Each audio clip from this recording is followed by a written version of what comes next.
Well, dear soul seekers, welcome to the extraordinary world of twin flames, a journey that's far more profound than a typical romantic connection. The path to twin flame reunion is one of the most challenging spiritual journeys a soul can undertake. Statistics show that only about 5% of twin flame couples achieve physical union. But here's the fascinating truth. That's not even the primary purpose of this sacred connection. This journey is designed to transform you at your very core, pushing you toward unprecedented spiritual growth and self-realization.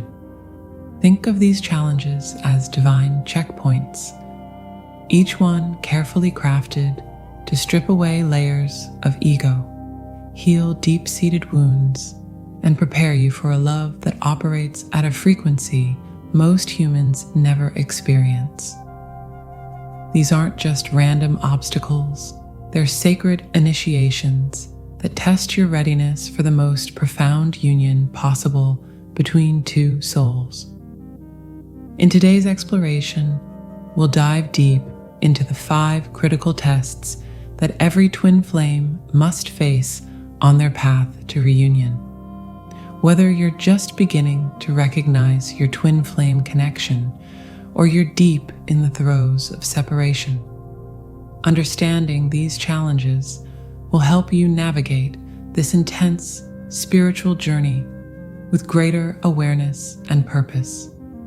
Remember, while the intensity of this connection might feel overwhelming at times, each test serves a higher purpose in your soul's evolution.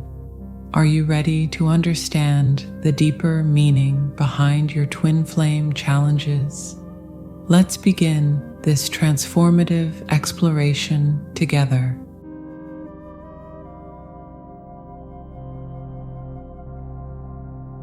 The twin flame journey, in its first and most important challenge, manifests in the challenge of true self-love. Think of self-love on the twin flame path, like learning to dance alone in that mirror-filled room. At first, your movements might feel awkward, self-conscious, even painful to watch. You notice every misstep, every imperfection. But this dance isn't about perfection, it's about authenticity. Twin flames must wrestle with their deepest insecurities to emerge transformed. When you face your twin flame, you're not just seeing another soul. You're witnessing every aspect of yourself that you've tried to hide, deny, or suppress. Those childhood dreams you abandoned, the wounds you thought you'd healed but only covered with emotional band-aids, the qualities you admired in others but denied in yourself. They all come rushing back in the presence of your twin flame. This is where many stumble. It's easier to focus on the other person, to pour all your energy into fixing them or waiting for them to change. But that's like trying to clean a mirror by wiping the reflection instead of the glass itself. The real work happens within. When you encounter feelings of unworthiness or self-doubt in your twin flame connection, these aren't obstacles to overcome. They're invitations to heal parts of yourself that have been crying out for attention. The journey requires you to set boundaries not just with others, but with your own patterns of self-neglect. Think of boundaries like the banks of a river. Without them, the water disperses, losing its power and direction. With proper boundaries, your energy flows strong and clear, nourishing everything it touches. Many twin flames lose themselves in the intensity of the connection, forgetting that the most profound love story they'll ever experience is the one with themselves. This first test isn't about becoming perfect, it's about becoming whole. It's about embracing every fragment of your being even the ones that make you uncomfortable. When you truly begin this work, something magical happens. The energy shifts from desperate seeking to peaceful being. You stop trying to fill your emptiness with another person's love and start radiating love from within. Remember, the twin flame journey isn't about finding your other half. That implies you're incomplete. It's about recognizing your wholeness and allowing another soul to celebrate that wholeness with you. Only when you can stand fully in your own light, embracing both your shadows and your brilliance, can you truly dance in harmony with another soul.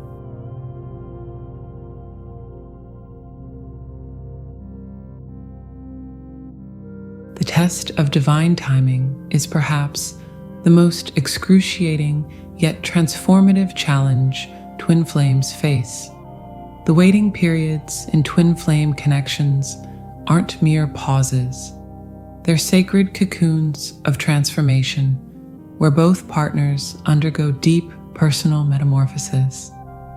These moments of separation serve as spiritual incubators, allowing each soul to develop the strength and wisdom necessary for the intensity of divine union. Think of yourself as a master winemaker, creating the perfect wine. You can't rush the fermentation process. Each stage must unfold in its own time. The grapes must be perfectly ripe, the conditions exactly right, the aging process complete. Similarly, the universe orchestrates countless invisible alignments in preparation for twin flame reunion. During these periods of apparent stillness, massive shifts are occurring beneath the surface. The challenge here isn't just about patience, it's about surrendering control entirely. In our modern world of instant gratification, where we can summon rides, meals, and entertainment with a tap of our phones, this lesson feels particularly foreign. We're trained to believe that if we want something badly enough and work hard enough, we can make it happen on our timeline. But the twin flame journey operates on soul time, not human time. These waiting periods often trigger our deepest fears and insecurities. Like a desert traveler seeing mirages of water, we might find ourselves constantly searching for signs, analyzing every synchronicity, trying to decode when reunion will occur. But this very attachment to timing is part of what we're meant to release. The universe asks us to trust in a plan far greater than our limited human perspective can comprehend. Instead of viewing these periods as empty waiting, they become opportunities for profound self-discovery. It's during these times that many twin flames discover their life purpose, develop their gifts, or heal ancestral wounds they didn't even know they carried. The divine timing test teaches us that true power lies not in controlling outcomes, but in surrendering to the perfect unfolding of our soul's journey. When we stop trying to force the river of life to flow faster and instead learn to float with its current, we discover a peace that transcends our human need for certainty. It should be known that this surrender is not passive. It is an active state of trust and engagement in one's own spiritual development.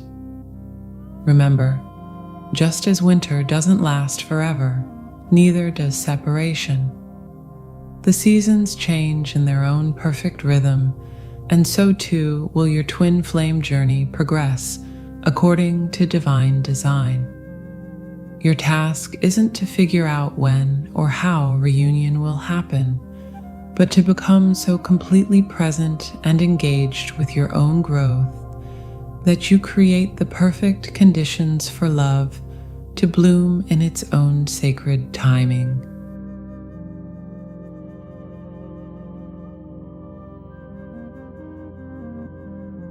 Imagine standing at the edge of a vast ocean during a storm. The waves crash against the shore with tremendous force, each one carrying the weight of countless emotions: anger, fear, joy, longing, all mixed together in nature's greatest display of raw power. This is what the emotional landscape of a twin flame connection feels like. The third great test on this sacred journey is learning to navigate these intense emotional waters without drowning in them. The intensity between twin flames is unprecedented because you're not just dealing with your own emotions. You're experiencing a profound energetic merging that makes it difficult to distinguish where your feelings end and theirs begin. It's like two rivers meeting, their waters swirling and mixing until it becomes impossible to tell which droplet came from which source. This emotional entanglement serves a higher purpose. It forces both partners to develop a level of emotional intelligence that goes beyond ordinary relationship dynamics. Your twin flame becomes your greatest emotional mirror. Every trigger, every emotional storm that arises in their presence is actually an invitation to heal parts of yourself that have been crying out for attention. When they act in ways that spark intense reactions in you, they're unknowingly helping you identify where you still carry emotional wounds that need healing. The mastery comes not from controlling these emotions, but from learning to ride them like a skilled surfer rides the waves. It's about developing the ability to remain present with whatever arises without getting swept away by it. This requires cultivating a deep awareness of your emotional landscape, while simultaneously maintaining enough detachment to observe it without becoming completely identified with it. Through this process, you begin to understand that emotions are like weather patterns passing through the vast sky of your consciousness. They may bring thunder and lightning, or gentle rain, or brilliant sunshine, but the sky itself remains unchanged, vast and open. This perspective allows you to experience the full depth of your feelings while maintaining your center, creating a sacred space where both you and your twin flame can explore the full spectrum of human emotion without losing yourselves in it. Remember, emotional mastery doesn't mean becoming emotionally invulnerable. Instead, it's about developing the capacity to feel everything fully while maintaining your spiritual equilibrium. It's about learning to dance with your emotions rather than being dominated by them, allowing them to flow through you like water through a riverbed, neither blocking nor clinging to them. This journey of emotional alchemy transforms raw, reactive emotional patterns into refined spiritual gold. Through this process, both twin flames learn to transmute fear into love, anger into compassion, and attachment into freedom. It's not an easy path, but it's one that leads to the kind of emotional freedom and authenticity that makes true divine union possible.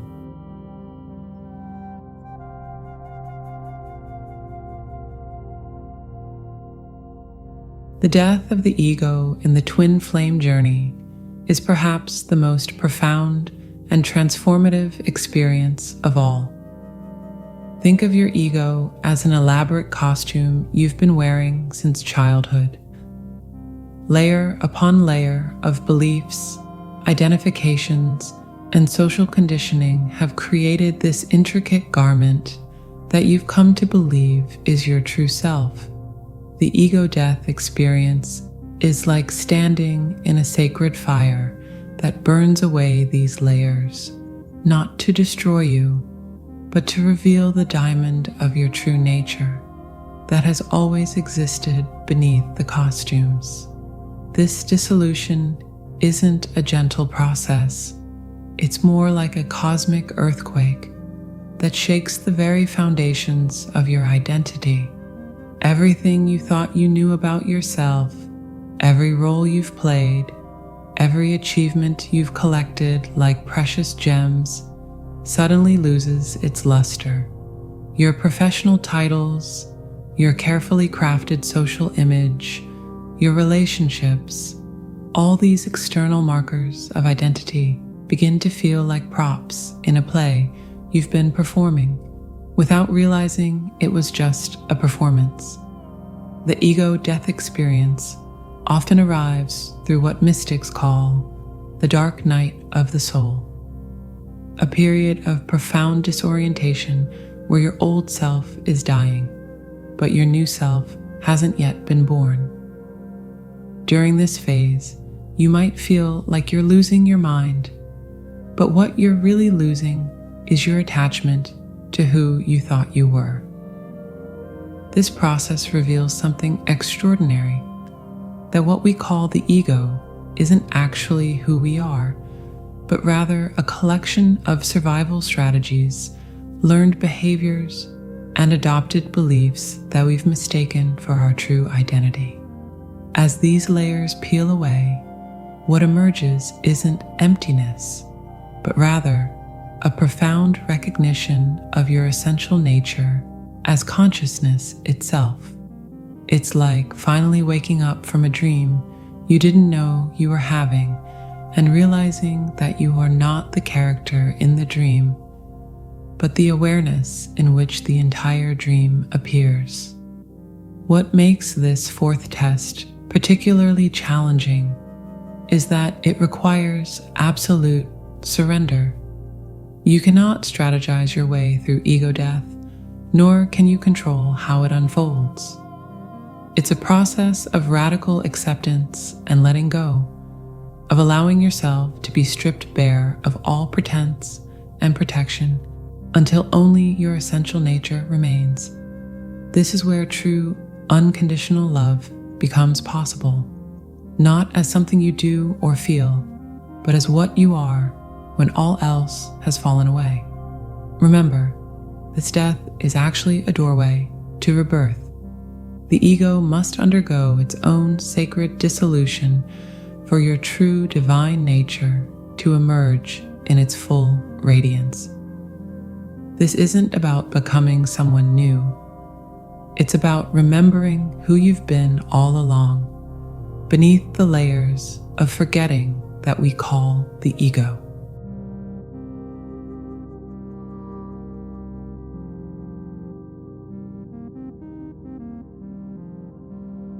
Imagine standing at the edge of infinity, where all boundaries dissolve and love flows like a cosmic river through the universe. This is the essence of unconditional love, the final and perhaps most profound test on the twin flame journey. It's not just about loving another person. It's about transcending the very concept of separation and experiencing love in its purest, most divine form. This isn't the kind of love that asks, "What's in it for me?" or keeps a scorecard of giving and receiving. It's a love that exists simply because it is the natural state of the soul, just as light is the natural state of the sun. The journey to unconditional love often begins paradoxically with separation. The soul must experience the illusion of separation before it can truly understand the depth of unity. Many twin flames struggle with this concept because it requires them to love not just through the good times, but through rejection, through silence, through what appears to be abandonment. It asks us to love when our human ego screams for justice, for reciprocation, for proof. This is where the magic lies, in loving without needing anything in return. It's about recognizing that love isn't something we do, it's something we are. When you truly step into unconditional love, you realize that you're not loving despite the challenges. You're loving because the challenges themselves are part of the sacred dance of awakening. Every trigger, every moment of doubt, every fear that arises becomes an invitation to expand your capacity for love. Think of it like learning to breathe underwater. At first, it seems impossible against our very nature. But just as fish don't question the water they swim in, souls who have awakened to unconditional love don't question whether someone deserves their love or whether it's being returned. They love because that's who they've become. That's what they've remembered themselves to be. This love flows naturally, like a spring bubbling up from the depths of the earth, requiring no effort or maintenance. The ultimate test of unconditional love is the ability to hold space for both unity and separation simultaneously. It's about understanding that while your twin flame may physically walk away, energetically, there is no separation. It's about loving them enough to let them follow their own path, even if that path leads away from you, while simultaneously holding the truth of your eternal connection in your heart. This is where human love transforms into divine love. When you can love so completely that your love becomes a blessing, rather than a burden, a gift with no strings attached. Remember, unconditional love isn't about becoming a doormat or accepting abuse. It's about rising to such a level of consciousness that you can hold both boundaries and love in the same space. It's about understanding that sometimes the highest form of love is letting go, blessing what is, and trusting in the divine plan even when it doesn't match your human desires.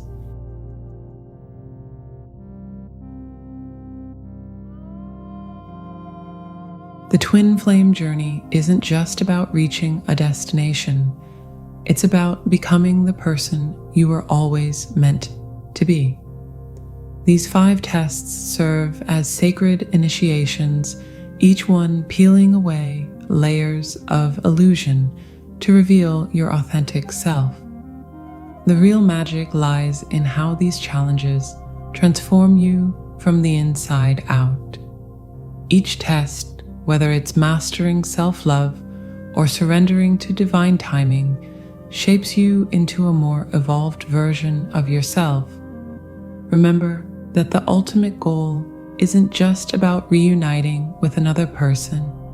It's about achieving a state of wholeness within yourself where external union becomes a natural reflection of your inner harmony. When you shift your focus from getting there to growing through, everything changes. The journey might feel lonely at times, and yes, you might question your sanity along the way. You'll likely outgrow certain relationships and need to establish new boundaries. But here's the beautiful truth. Every step of growth, every moment of surrender, and every challenge you face is perfectly orchestrated for your highest good. As you continue on this path, hold this truth close. The love you seek is already within you. The reunion you're yearning for starts in your own heart. When you fully embrace these challenges as opportunities rather than obstacles, you've already begun the most important reunion of all, the reunion with your authentic divine self. Your twin flame journey isn't a test you pass or fail. It's an ongoing evolution of consciousness. Each challenge you face is an invitation to love more deeply, trust more fully, and live more authentically. And isn't that the real miracle of this journey? Not just finding your other half, but becoming whole yourself.